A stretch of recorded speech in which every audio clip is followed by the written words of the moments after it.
Dr. Seelith Vaughn had spent 40 years hurting people for science, and she was very good at it. Not in a cruel way, of course. She was a neurophysiologist at the Galactic Union Academy of Xenobiological Sciences, the most respected research institution in all of known space, built on the crystalline surface of a world called Verath Prime, where the towers caught light from 3 suns and scattered it across the sky like shattered rainbows. Her life's work was the Universal Nociception Index, known across the galaxy simply as the UNI, a scale that measured how much pain a living creature could take before its brain simply gave up and shut down, like a machine with a pulled plug. Every species broke. That was the first law of her field, the one truth she had proven over and over again across decades of careful, ethical, rigorously documented testing.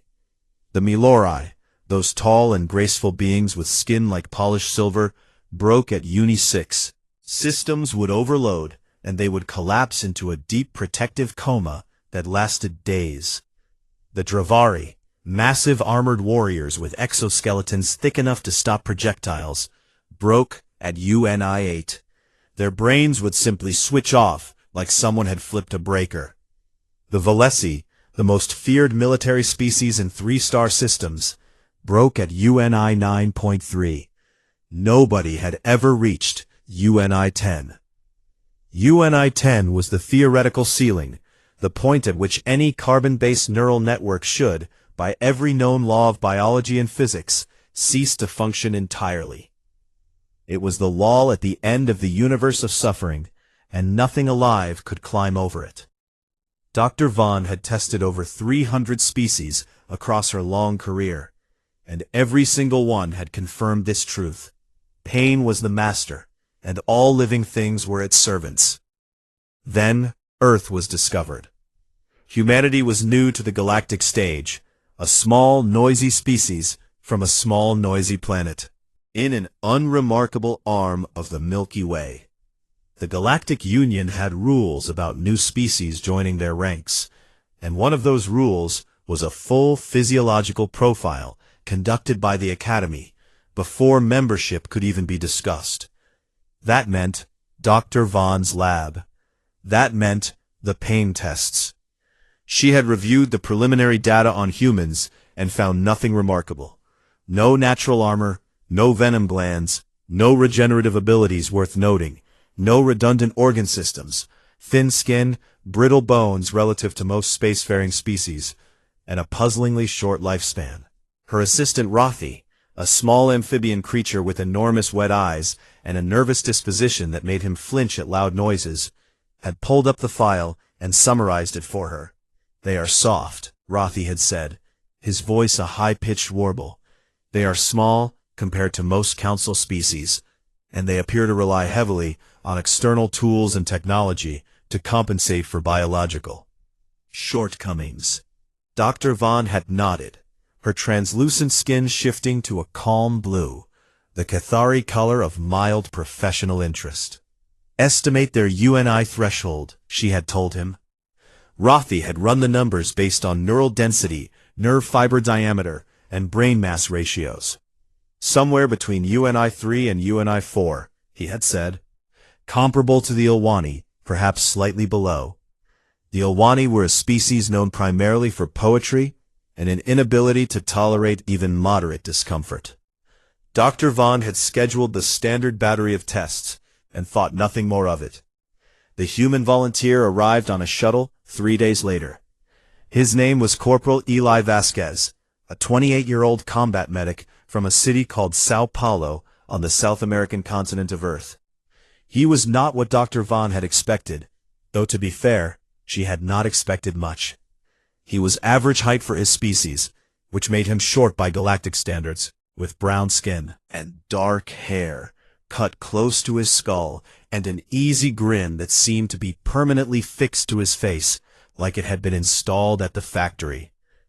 He carried a small bag over one shoulder and wore a faded shirt with words on it, in a human language that Dr. Vaughn's translator rendered as, "I survived basic training, and all I got was this lousy t-shirt."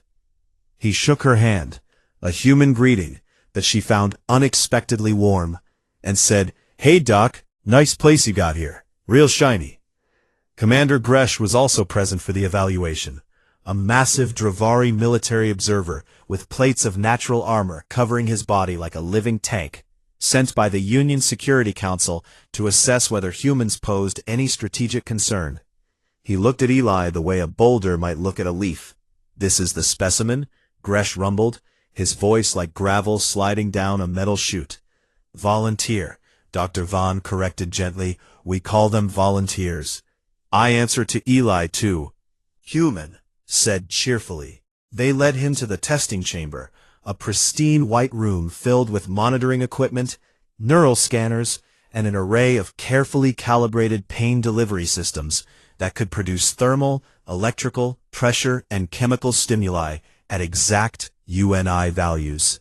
Eli sat in the testing chair and let the technicians attach electrodes to his temples and sensors to his chest and wrists without complaint, chatting the entire time about how the shuttle ride had been pretty smooth actually, and asking if anyone knew where he could find coffee on this station, because he had not had any in 2 days, and was basically running on vibes at this point. Rothi watched from the observation gallery above, his enormous eyes blinking rapidly. Dr. Vaughn took her position at the control console, confirmed all systems were online and recording, and addressed Eli through the intercom. "Corporal Vasquez, we will now begin the standard nociception evaluation," she said in her most professional tone. "The first stimulus will be a mild thermal pulse rated at UNI 1 on our universal scale. This is the lowest setting and should produce a sensation comparable to mild discomfort in most species." She paused. "Are you ready?" Eli nodded. She activated the stimulus. The monitors registered a perfect delivery, a clean UNI-1 thermal pulse applied directly to the nerve clusters in his left forearm. Dr. Vaughn watched the neural readout for the expected spike of activity, the wince, the sharp intake of breath that every species produced at this stage. Nothing happened. Eli sat perfectly still in the chair, looking around the room with a slightly confused expression, the kind of face a person makes when they are waiting for a bus that is running late. He looked up at the observation gallery, then back at Dr. Vaughn, then at the electrodes on his arm, and then back at Dr. Vaughn again. "So," he said, his nose with his free hand. "Are we starting now? Or—" Dr. Vaughn checked the equipment. Everything was functioning perfectly. Her skin flushed deep violet, the Cathari color of dread, and in the observation gallery above, Rothi made a small sound that was not quite a word and not quite a whimper, but something very much in between. Dr. Vaughn ran the UNI-1 stimulus again, just to be sure, because in 40 years of research, she had never once seen a subject fail to register the very first level of the test. The monitors showed a clean delivery. The thermal pulse hit Eli's nerve endings exactly as designed. His neural readout showed activity, which meant his brain had received the signal, processed it, and categorized it. He had felt it. He simply did not care. "All right," Dr. Vaughn said, keeping her voice steady even as her skin flickered between blue and violet like a broken light. "Moving to UNI-2, a moderate thermal stimulus combined with a low-grade electrical pulse." She activated it. Eli tilted his head slightly, the way a person might if they heard a noise in another room that was too faint to identify. "Huh," he said, "that's kind of tingly, like when your foot falls asleep and it's just starting to wake up." He wiggled his fingers experimentally and looked, mildly entertained by the whole thing. "Hey, does this place have coffee, by the way?" he asked. "I keep asking, but nobody's given me a straight answer, and I'm starting to think this is a coffee-free civilization, which honestly would explain a lot about the general mood around here." Dr. Vaughn did not answer the coffee question.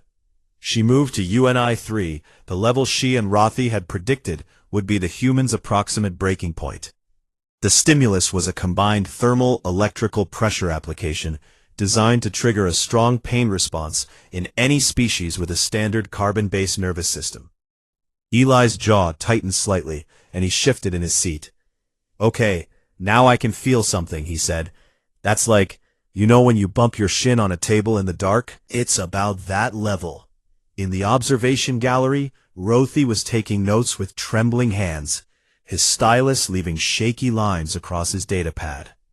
At UNI 3, the Ilwani would be screaming. Eli was comparing the sensation to furniture-related injuries. Dr. Vaughn pressed on to UNI 4, the revised upper estimate for human tolerance. The stimulus hit, and Eli hissed through his teeth, a sharp intake of breath, followed by a slow, controlled exhale. "Now that one had some kick to it," he said, rolling his shoulders. "Like hitting your elbow on a door frame. You know that spot where the nerve runs right along the bone. We call it the funny bone back home, which is a terrible name because there is absolutely nothing funny about it." He laughed at his own observation, and the sound echoed through the testing chamber in a way that made two of the monitoring technicians exchange uneasy glances. Word had begun to spread through the academy. By the time Dr. Vaughn reached UNI 5, the observation gallery that normally held only her research team and the occasional board administrator had begun to fill with faculty members from other departments: xenobiologists, comparative physiologists, military science researchers, and even a few students who had heard whispers in the corridors that something unprecedented was happening in Lab 7. At UNI 5, the Kethari, Dr. Vaughn's own species, would enter a protective dissociative state, their consciousness retreating deep into the brainstem to escape the overwhelming input. Eli gripped the armrests of the chair, his knuckles turning white, breathed hard through his nose for several seconds. Then he looked up at the gallery full of alien faces staring down at him, and said, "You guys charge admission for this, or is it free seating?" A few of the researchers made sounds that their translators could not quite parse, something between disbelief and nervous laughter. At UNI 6, Dr. Vaughn hesitated for the first time in her career. This was the level that broke the Milori, that tall, silver-skinned species whose endurance was legendary across 12 systems, who had once been used as the gold standard for pain tolerance before the Dravari surpassed them. She told Eli what was about to happen, and gave him the option to stop. He wiped sweat from his forehead with the back of his hand, and said, "Keep going, Doc. I didn't fly across the galaxy to quit at the halfway point." She activated UNI 6. Eli made a sound, not a scream, not yet, but something deep and guttural that came from there, center of his chest, like an engine grinding against a gear it was never meant to engage. His whole body went rigid, every muscle locking tight, and his face twisted into an expression that Rothy would later describe in his notes as controlled agony, the look of a person who was experiencing tremendous pain and had made a conscious decision to experience it rather than let it overwhelm him. He breathed, in through the nose, out through the mouth, in through the nose, out through the mouth, a pattern that was clearly practiced, clearly deliberate, clearly something he had done before. When the stimulus ended, he was shaking, but he was upright and he was lucid. "Okay," he said, his voice rough. "That one I felt. That one was real." The gallery was silent. At UNI 7, he screamed for the first time, a short, sharp bark of pain that he cut off almost immediately by biting down on his own forearm, leaving red marks in the skin. At UNI 8, Commander Gresh stood from his seat in the gallery. This was the level that broke his species. The Dravari, conquerors of the Hethian Nebula, a people who had built an empire on the simple fact that they could endure more punishment than anyone they fought. At UNI 8, a Dravari's brain entered involuntary shutdown, a hard stop, a wall that could not be climbed or negotiated or powered through, because biology simply would not allow it. Eli was shaking so badly the chair was rattling against the floor. and sweat had soaked through his shirt until the fabric clung to his body like a second skin, and his eyes were bloodshot and streaming, and every vital sign on every monitor was spiking into ranges that the equipment flagged as critical. And he was awake, and he was coherent, and he was talking. "Hey," he said, his voice cracked and thin and shaking, but undeniably conscious and undeniably human. You guys want to hear a joke?" Gallery moved. "A guy walks into a bar," Eli said, and then he paused to breathe, because breathing had become something that required his full attention. "And he says, ouch, because it was an iron bar." Rothy left the observation gallery because he was physically ill, not from disgust, but from the sheer impossibility of what the neural readouts were showing him. Numbers that should not exist, attached to a creature that should not be conscious. Dr. Vaughn asked Eli if he wanted to stop, and she meant it, genuinely, desperately meant it, because she was watching a living being endure something that her entire career had told her was not survivable in any meaningful sense. Eli looked at her with bloodshot eyes, surrounded by dark circles that had not been there an hour ago, and said, "Doc, I've had migraines worse than this. What's the next level?" She pushed to Uni 9.5. Beyond the Valesi, beyond every species ever tested, into territory.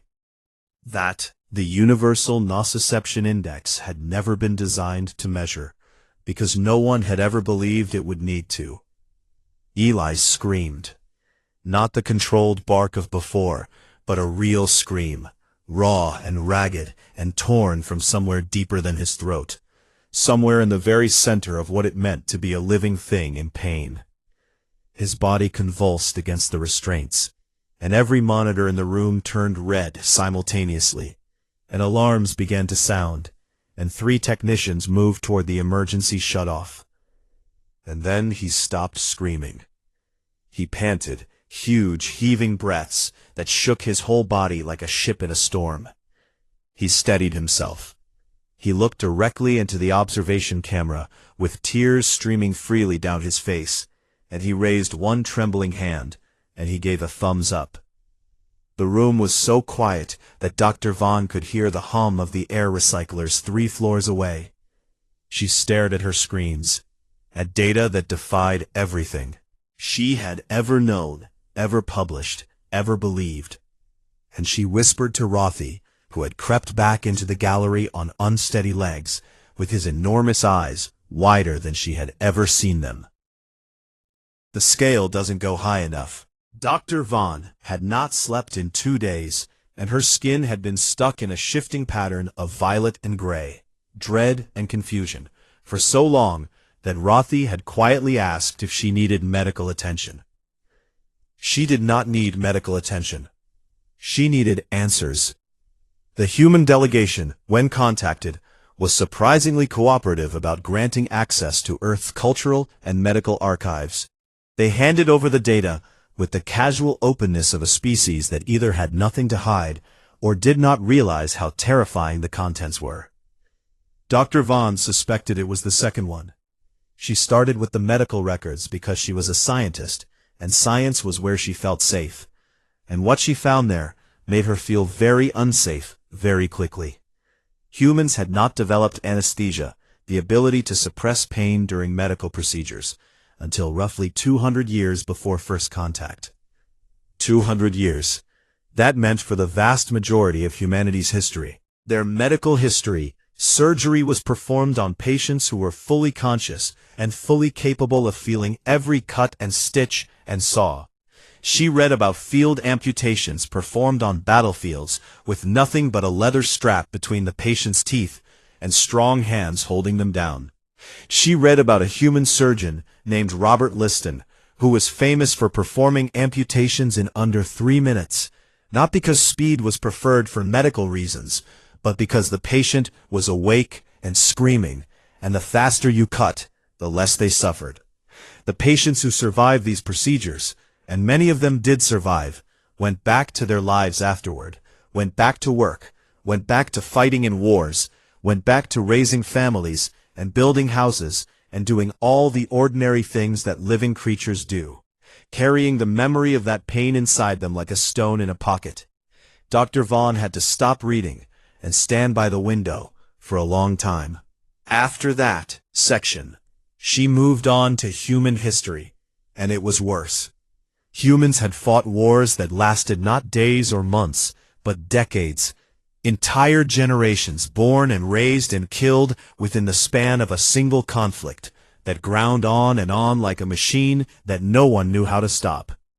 They had endured plagues that killed half their population, not once, but multiple times throughout their history. And each time, the survivors had buried their dead and rebuilt their cities and kept going as if continuation was not a choice, but a fundamental law of their biology. As if stopping was simply not something their species was capable of. She found records of something called the Siege of Leningrad, where a human city was surrounded and starved for nearly 900 days, and the people inside, cold and hungry and dying, had refused to surrender, had eaten wallpaper paste and boiled leather, and done whatever it took to survive one more day, and then one more day after that, and then one more day after that. She found records of prisoners of war who had been tortured for years and emerged from captivity and gone on to lead nations. She found records of a human named Aaron Ralston who had become trapped in a canyon when a boulder pinned his arm against a rock wall, and after 5 days of waiting for rescue that did not come, he had used a dull multi-tool to cut off his own arm, sawing through muscle and nerve and bone while fully conscious, and then walked miles through the desert to find help. He survived. He went on to climb more mountains afterward.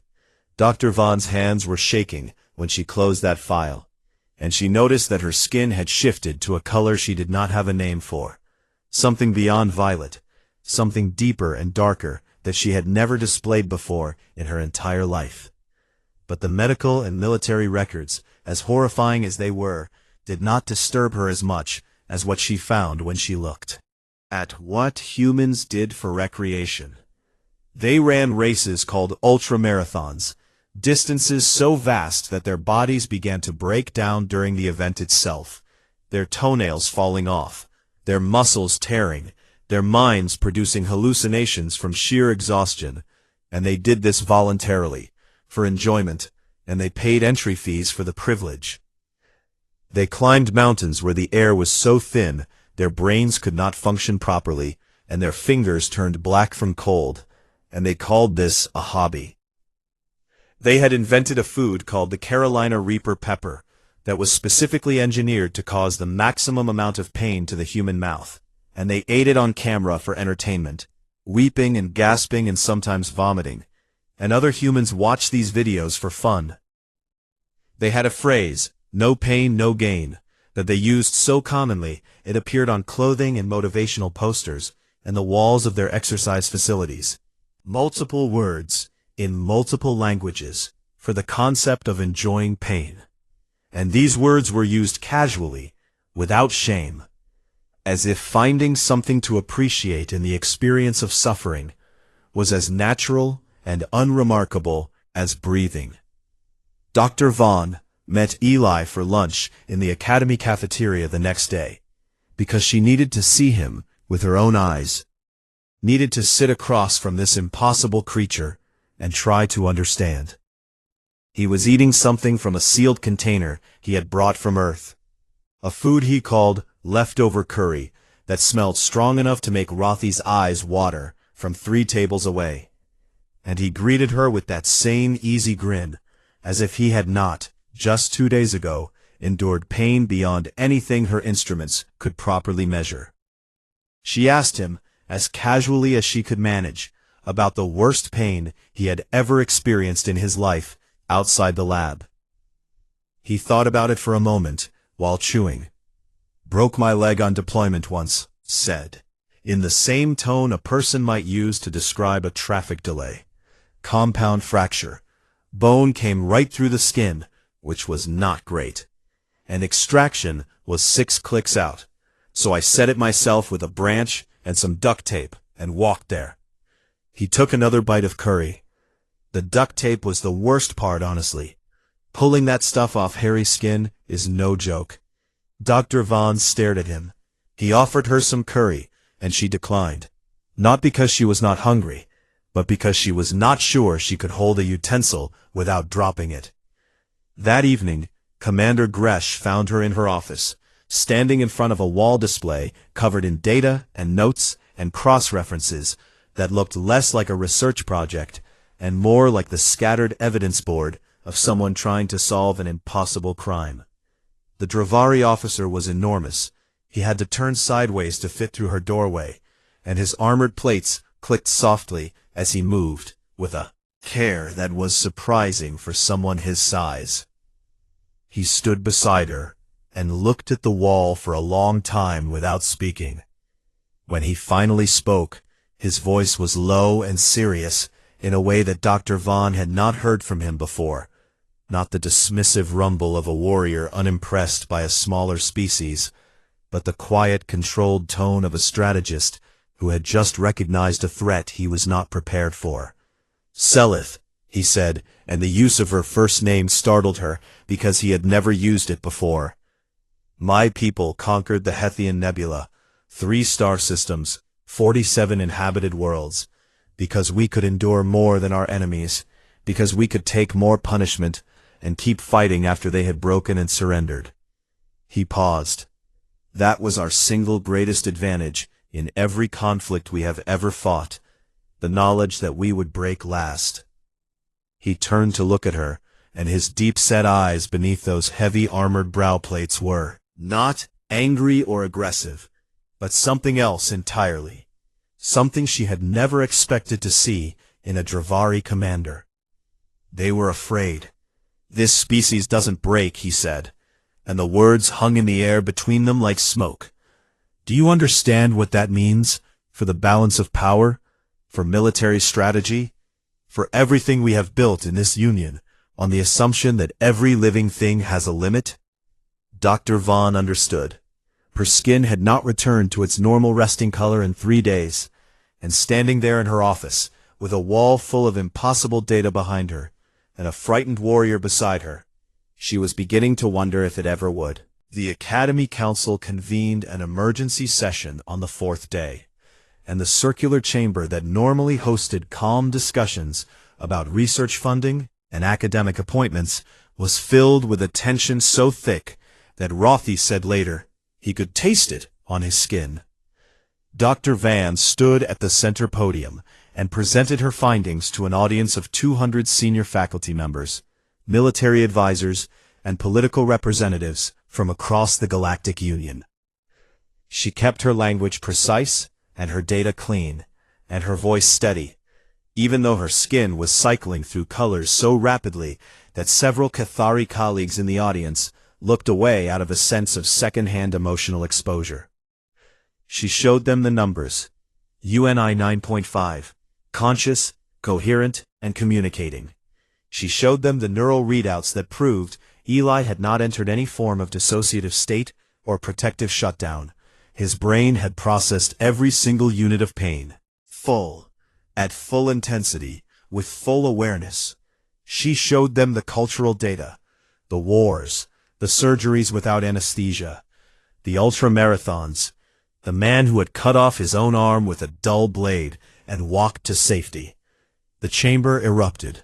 A Milori delegate rose and demanded the data be classified at the highest security level, arguing that if this information spread to the general population, it would cause widespread panic among species who had always believed that pain tolerance had a universal ceiling.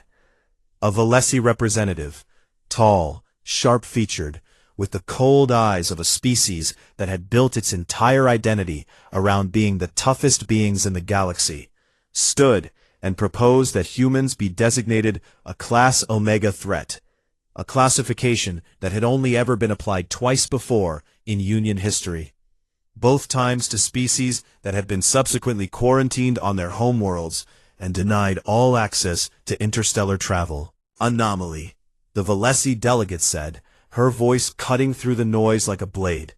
An evolutionary error that produced a species with no natural limits on their capacity for aggression and endurance. They must be contained before they realize what they are capable of. Commander Gresh sat in the military section and said nothing, his massive arms folded across his armored chest, his expression unreadable. The debate raged for hours, fear dressed up as policy, anxiety wearing the mask of strategic caution. And while it raged, Eli Vasquez was in the residential wing of the academy, completely unaware that his species' future in the galaxy was being argued over by people who were terrified of him. He was teaching Rothy how to play poker. The little amphibian had enormous eyes that made bluffing essentially impossible. Every emotion played across those wide, wet surfaces like a movie on a screen. But Eli was patient with him in a way that Rothy found bewildering, explaining the rules again and again without frustration, laughing when Rothy accidentally revealed his hand for the third time, and insisting that the fun was in the playing and not in the winning. "You'll get it, buddy," Eli told him, shuffling the cards with practiced ease. "Took me forever to learn, too. My grandmother used to clean me out every Sunday, took all my allowance money without mercy, and she was 83 years old, with glasses thicker than your data pad." Rothy asked if his grandmother was a warrior. Eli laughed so hard he dropped the cards. "She was 5 feet tall, and made the best rice and beans on the planet," he said. "But yeah, in her own way, she was tougher than anyone I've ever met." Later that same day, Eli noticed a maintenance crew struggling to repair an atmospheric filter in the corridor outside his quarters. A heavy unit mounted high on the wall that required specialized equipment to reach. Asked what the problem was, listened to the explanation, and then, without being asked, without expecting payment or recognition or anything at all, spent 2 hours helping them fix it, holding heavy components in place while the technicians worked, offering suggestions based on his experience with field repairs during military deployments, and making the whole crew laugh with a story about the time he accidentally fixed a water purifier with nothing but a paperclip and what he described as aggressive optimism. The maintenance crew was Selkari, a small, quiet species that most of the Academy's senior researchers walked past without acknowledgement. Eli called them all Buddy, and learned each of their names, and promised to bring them something called empanadas if he could figure out how to get the Academy kitchen to let him use a stove. This was the person that the council was debating whether to quarantine. Dr. Vaughn learned about these small moments later, and they broke something open inside her, or perhaps put something together that had been scattered, because when the council tasked her with conducting one final evaluation, she approached it differently than she had approached anything in her career. The final test was not physical. The council wanted a psychological profile.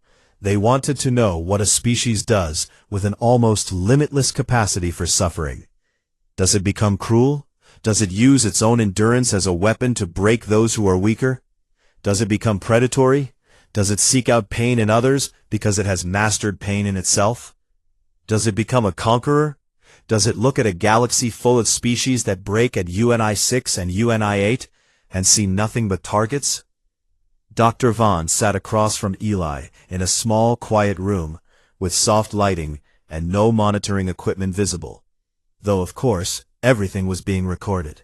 And she asked him the questions that the council wanted answered. She asked him why humans could endure so much pain.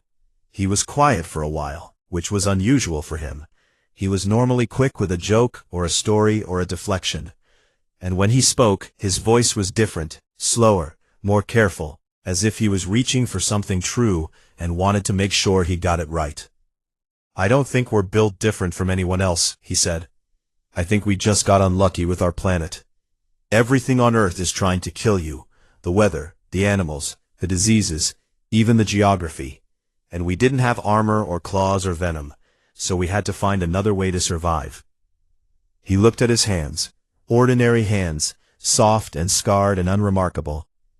The only thing we had was stubbornness, the ability to say, "That hurt, but I'm still here," and mean it, and keep going. She asked him what humans did with that ability. He told her about being a combat medic, about how his job was not to inflict pain, but to run toward it, to find the people who were hurting the most and put himself between them and the thing that was hurting them. He told her about carrying wounded soldiers on his back across open ground while being shot at. Not just soldiers from his own side, but civilians, and sometimes even wounded enemies, because when someone is bleeding and screaming for help, the part of you that knows how to endure also knows that you have to help. That the whole point of being able to take the pain is so that you can reach the people who cannot. "I've treated enemy combatants," he said, and his voice was steady, but his eyes were far away. "Set their bones, stopped their bleeding, told them they were going to be okay. Because that's the job. That's what the endurance is for." She asked him the question the council most wanted answered, the one that hung over everything like a shadow. "Doesn't it make you want to dominate those who are weaker?" A long moment, and something crossed his face that she could not quite read. Not anger, not offense, but something sadder and more complicated. "My grandmother survived cancer twice," he said. "Twice. And the treatment was almost worse than the disease. It made her sick and weak, and she lost her hair and she hurt in ways she never talked about because she didn't want us to worry." He paused. "And every Sunday, every single Sunday, she got up and cooked dinner for 15 people because that was her family, and feeding them was how she showed love. And no amount of pain was going to take that away from her." His voice was rough now, not from physical pain, but from the other kind, the kind that lives in memory and never fully heals. "You want to know what humans do with pain, Doc?" he said. "We carry it, so others don't have to." He told her about firefighters who ran into burning buildings to save strangers, about parents who worked 3 jobs, on no sleep, so their children could have opportunities they never had, about strangers who jumped into frozen rivers and oncoming traffic and collapsing structures to save people they had never met and would never see again, about doctors who worked 30-hour shifts and soldiers who threw themselves on explosives, and ordinary people who every single day chose to absorb some measure of the world's suffering into their own bodies because someone nearby needed them to. "That's the secret," he said. "That's the thing you're looking for in your data. We don't endure because we're strong. We endure because someone we care about needs us to. And sometimes the someone is a stranger, and sometimes the someone is a kid we'll never know. And sometimes the someone is just the next person who comes along." The room was very quiet. Dr. Vaughn looked at the man sitting across from her, this small, soft, fragile, impossible creature who had screamed at UNI 9.5 and given a thumbs up, and then spent the next day teaching card games and fixing air filters, and making everyone around him feel a little less alone. Her skin shifted to a color that Rothy, watching from the next room, had never seen before. He had to look it up later in an old Cathari reference text, and when he found it, he sat very still for a long time. It was the Cathari color for awe. The council chamber was full again, and this time the tension was not just thick, but sharp. It had edges, and everyone in the room could feel them. The Valesi delegate had arrived early and placed a formal motion for species quarantine on the central dais before anyone else had taken their seats, the document glowing softly on the display surface like a quiet threat. Representatives from 37 species filled the curved rows of seating that rose in tiers around the central podium, and nearly all of them had spent the past several days reading Dr. Vaughn's preliminary reports with the kind of focused attention that sentient beings tend to give to information that frights them. Dr. Vaughn walked to the podium, and Rothy noticed that her skin was calm, for the first time in almost a week.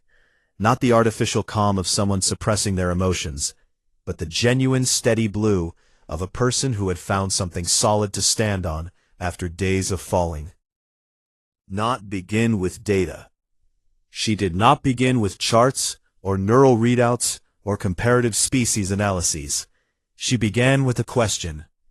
What is the purpose of pain? The chamber was quiet, and she let the question sit in that quiet for a moment before continuing. I have spent 40 years studying nociception across more than 300 species, and in every single case, the answer has been the same. Pain exists to stop us. It is a wall built by evolution to force living things to retreat from danger, to pull the hand back from the fire, to cease the behavior that is causing damage, to protect the organism at all costs. She looked around the chamber, at faces and features and sensory organs of every shape and configuration, all of them watching her. Pain is the master, she said, and we are its servants.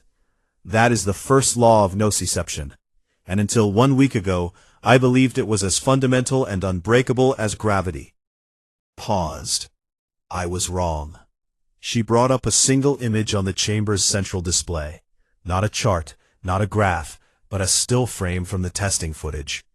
The moment Eli Vasquez had given a thumbs up, at UNI 9.5, with tears running down his face and every vital sign in the red. For humans, pain is not a wall, she said. It is a road. They walk it willingly, knowingly, with full awareness of every step. Not because they cannot feel it, but because they have decided that what lies on the other side is worth the journey. She presented her data then, but she presented it differently than she had the first time. Not as a threat assessment, but as a portrait, a picture of a species painted in numbers and stories, and the quiet moments between tests, when a human combat medic taught an anxious amphibian how to play cards. She showed them the neural readouts that confirmed humans experienced pain at intensities equal to or greater than almost every species in the Union. They were not numb, they were not desensitized, their nerves fired just as brightly, and their brains processed just as completely as anyone else's. They felt everything, every ounce of it, and they chose to keep going. She told them about Eli setting his own broken leg and walking 6 kilometers to safety, and about his grandmother cooking Sunday dinner through cancer treatment, and about firefighters and medics and strangers leaping into danger for people they had never met. She told them what Eli had said in the interview room, the words that had shifted her skin to a color she had not known she could produce. We carry it, so others don't have to. She let those words settle into the chamber, like stones, dropping into still water. And then she said what she had come to say. This council is afraid of a species that cannot be broken by pain. And I understand that fear. I have felt it myself, deeply, for the past week. Skin flickered violet for just a moment, an honest flash of the dread that had lived in her for days. But I have also watched that species in the quiet moments, when no one was testing them and no one was watching. And what I saw was not a predator, not a conqueror, not a threat. She straightened. I saw a man help strangers fix a broken air filter because he noticed they were struggling. I saw him learn the names of maintenance workers that most of our senior faculty have never spoken to. I saw him sit with my assistant for hours, teaching him a simple game with more patience than I have shown in 40 years of mentoring.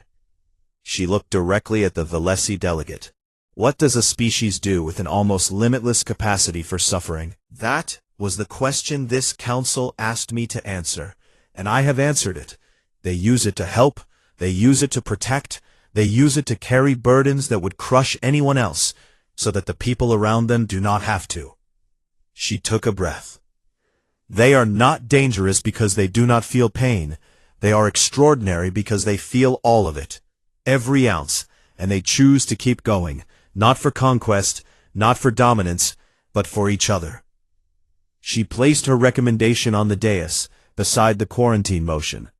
I recommend full union membership for the human species, effective immediately. The chamber was silent for a long moment, the kind of silence that happens when a room full of intelligent beings is reassessing everything they thought they knew. Then Commander Gresh stood. The Dravari officer rose from his seat in the military section, and the sound of his armored plates shifting drew every eye in the room, because, when a being that large moves in a space that quiet, the universe tends to notice. He walked to the podium. each step a heavy, deliberate thud against the chamber floor. And he stood beside Dr. Vaughn, towering over her by nearly a full meter, his armored body casting a shadow across the central dais. "I second the motion for full membership," he said, and his voice filled the chamber the way stone fills a foundation, solid, immovable, certain. The Valesi delegate rose to object, and Gresh turned to face her with the slow, deliberate movement of a species that had never in its history needed to hurry for anyone. "I have fought enemies who could not feel pain," he said. "Species with nerve-deadening biology, species with chemical suppression systems, species that simply could not register damage. And yes, they were terrifying, because you could not stop them with suffering. You could not break their will, because they had no experience of pain to break." The first time Dr. Vaughn saw something in his expression that looked almost like respect. Not the grudging acknowledgement of a rival, but the deep, genuine recognition of one endurer for another. "But this species feels everything," he said. "Their nerves burn as bright as anyone's in this room, brighter, and they fight anyway, not to destroy but to protect, not to conquer but to carry. And I have spent my entire career as a military strategist, and I will tell you plainly that a species that endures not because it must, but because it chooses to, is a species I would rather have beside me than against me." He looked around the chamber. "Vote however your fear tells you to," he said, "but I am a soldier, and I know what courage looks like, and I saw it in that testing chamber. Not in the screaming, but in the thumbs up afterward." He returned to his seat. The vote was called. It was not unanimous. The Valesi delegate and a handful of others voted for quarantine, but it was not close either. Humanity was granted full membership in the Galactic Union by a margin of 31-6.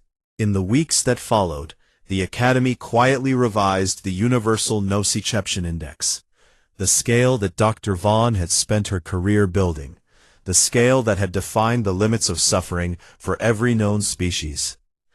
The new version went to Uni 15. The upper range, everything above Uni 10, was informally designated in Academy records as the Vasquez extension, a name that Dr. Vaughn chose herself and that Rothy made sure was properly documented in every database he could access. There was no formal ceremony for the naming, but Rothy told Eli about it over a game of poker in the residential wing, and the human had gone quiet for a moment. One of those rare silences that Rothy had learned meant Eli was feeling something he was not going to talk about. Then Eli had grinned and said, "That's cool, buddy." A parking spot?